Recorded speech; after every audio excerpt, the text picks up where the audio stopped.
સ્વાધ્યાય 11.1 દાખલા number 7 12 centimetre ત્રિજ્યાવાળા વર્તુળની જીવા કેન્દ્ર આગળ 120 અંશનો ખૂણો આંતરે છે તેને અનુરૂપ વૃત્તખંડનું ક્ષેત્રફળ શોધો.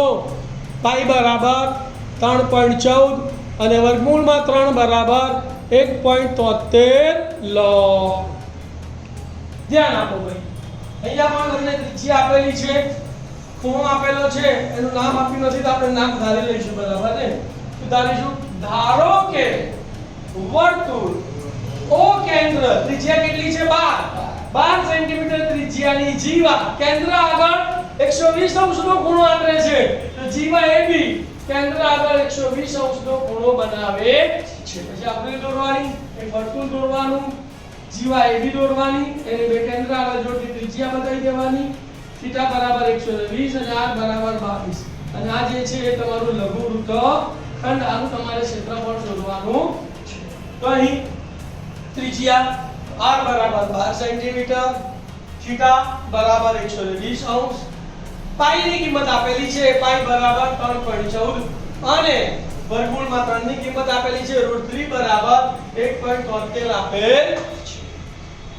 એક જ વસ્તુ શોધવાનું છે કે લઘુ વૃત્તખંડનું ક્ષેત્રફળ બરાબર લઘુ વૃત્તાંશનું ક્ષેત્રફળ માઈનસ ત્રિકોણ OAB નું ક્ષેત્રફળ. લઘુ વૃત્તાંશના ક્ષેત્રફળનું સૂત્ર પાઈ r² ગુણ્યા θ/360 માઈનસ મેં તમને લખાયેલું કે જ્યારે θ 120 અંશ હોય ત્યારે ત્રિકોણ OAB નું ક્ષેત્રફળ કેટલું થાય? √3/4 r². તો √3/4 r². કિંમતો મૂકજો, ધ્યાન આપજો. પાઈ ની કિંમત 3.14, દશાંશ ચિહ્ન દૂર કરીએ એટલે 314/100 ગુણ્યા r². r બરાબર કેટલા છે? 12. તો r નો વર્ગ છે એટલે 12 ગુણ્યા 12, θ ની જગ્યાએ 120 અને છેદમાં 360 માઈનસ √3 ની કિંમત છે 1.73, દશાંશ ચિહ્ન દૂર કરીએ એટલે 173/100 ગુણ્યા છેદમાં 4 ના 4 અને r² એટલે r એટલે 12, તો 12 ગુણ્યા 12 છે. તો ડાડું શું જુઓ ભાઈ, 120 તારીખ 360 અને 3 ચોક 12. અહીંયા અંશમાં કેટલા વધ્યા? 314 વધ્યા, 12 વધ્યા અને 4 એટલે 12 ચોક 48 અને છેદમાં 100, તો 314 ગુણ્યા 48 છેદમાં 100, 314 ગુણ્યા 48 છેદમાં 100. અહીંયા જોઈએ 4 તારીખ 12, તો અહીંયા અંશમાં 173, 12 અને 3 વધ્યા અને છેદમાં 100, તો 12 તારીખ 36, તો 173 ગુણ્યા 36 છેદમાં 100, 173 ગુણ્યા 36 છેદમાં 100. હવે શું કરીશું?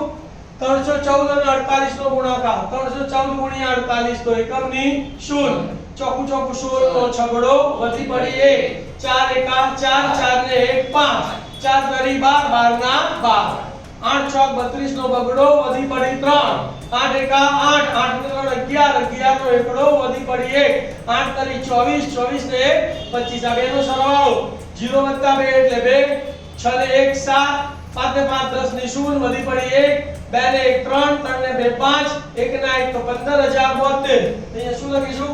15072 છેદમાં 100 માઈનસ 173 ગુણ્યા 36 કરીશું. 173 ગુણ્યા 36 તો એકમની શૂન્ય, 3 તરી 9, 3 સિત્તા 21, 21 નો એકડો વધી પડી 2, 3 એકા 3, 3 ને 2 5, 6 તરી 18 નો આઠડો વધી પડી 1, 6 સિત્તા 42, 42 1 43 નો તગડો વધી પડી 4, 6 એકા 6 ને 4 10, સરવાળો કરીએ 0 + 8 એટલે 8, 9 ને 3 12 નો બગડો વધી પડી 1, 1 ને 1 2, 5 ને 1 6, તો 6248 છેદમાં 100.